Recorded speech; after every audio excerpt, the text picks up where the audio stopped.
Ryan Kosser with Ripper Studios, and today we're going to review Storm Disc Golf's Maelstrom. The specifications on the Maelstrom are listed here.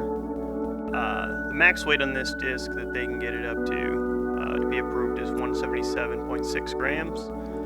Two of the ones that I have are of that weight there, 177, so you'll be able to see how they fly.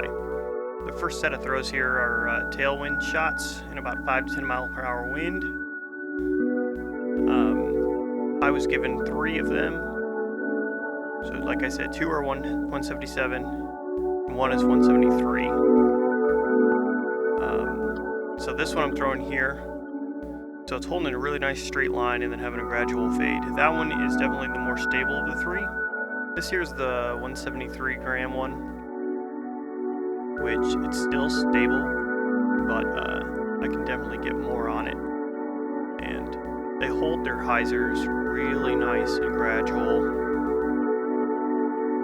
This here is the less stable one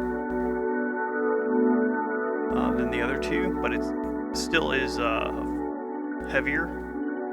So, and the reason it's less stable is while it was being, this is the proto, and the bottom underside of the wing is a little puffier,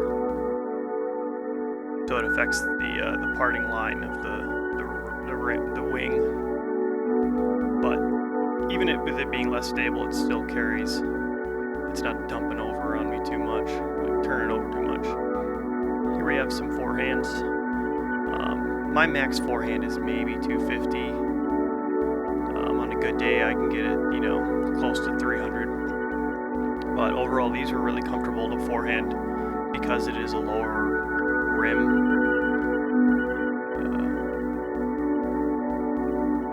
But as you see, it likes to stay up. It holds clean line. This disc has a lot of glide, but in no way did I ever feel like it was out of my control. So these are some of the discs that I compared it to from all kinds of different companies here that were similar in flight numbers and everything.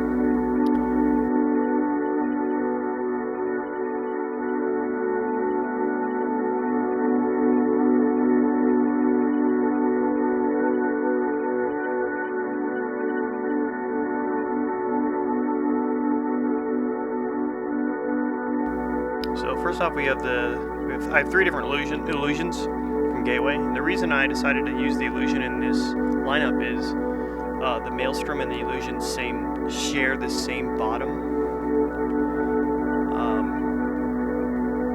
mold, but I will say the illusion is way more overstable.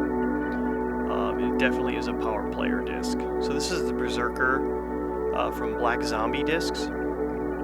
It's definitely more of a, similar to like a Boss, more stable than the Maelstrom. This is my Zeus. It's a really flat top proto Zeus. The Shrike is definitely less stable than the Maelstrom, but the glide is really similar.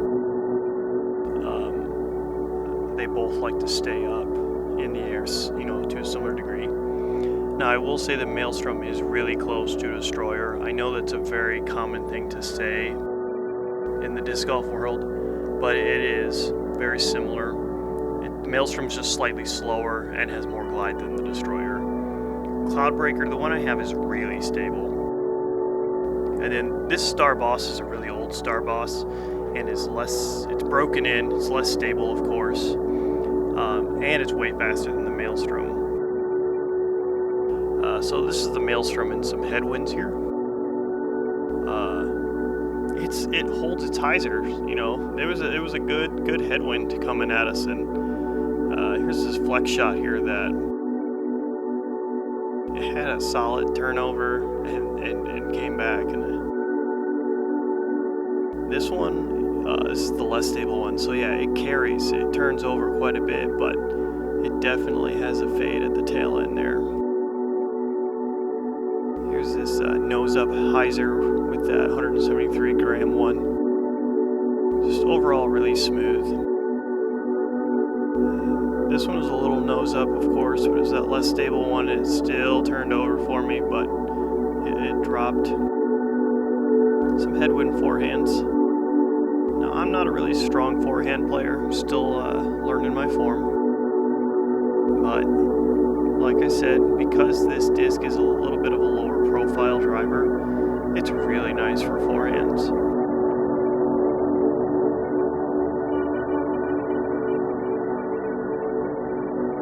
That one, I felt like I had definitely released a little too low, but because the Maelstrom likes to stay up in the air, it didn't just fall right out of the sky.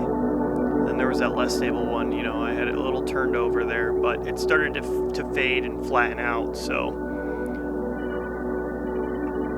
Now here's the illusion in the headwind as well. The headwind isn't going to affect the illusion at all.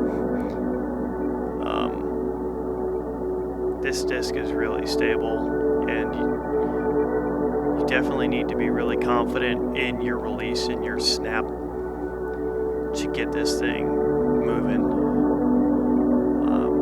There's that Berserker again. I can get the Berserker to flip up a little bit, but the day that I was throwing these wasn't the best in some cases. But mostly my goal with these was trying to get them to flip up. So that strike shot there was about a 370, a little less than that. I want to say it's like 355, 60. Now this, I measured this throw here. This was 370 feet with that destroyer there, which I got a couple of the Maelstrom throws really close to that.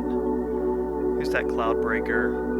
Definitely wanted to turn that one over a little and see how it came back. And of course that Boss.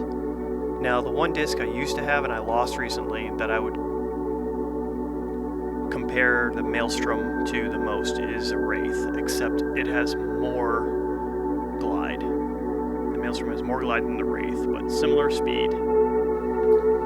So after throwing the Maelstrom a lot and comparing it to the other discs that I had that were in similar rounds, I noticed the one thing that the Maelstrom has over all the rest of those is its glide. And the glide does not hinder its control at all. It still maintains the fade that it has when you need it. Also, it does really well in both headwinds and tailwinds. Yeah, I have nothing but great things to say about this disc. And, you know, this purple one had a little bit of a puffiness to the underside of the wing here, which made it a little less stable.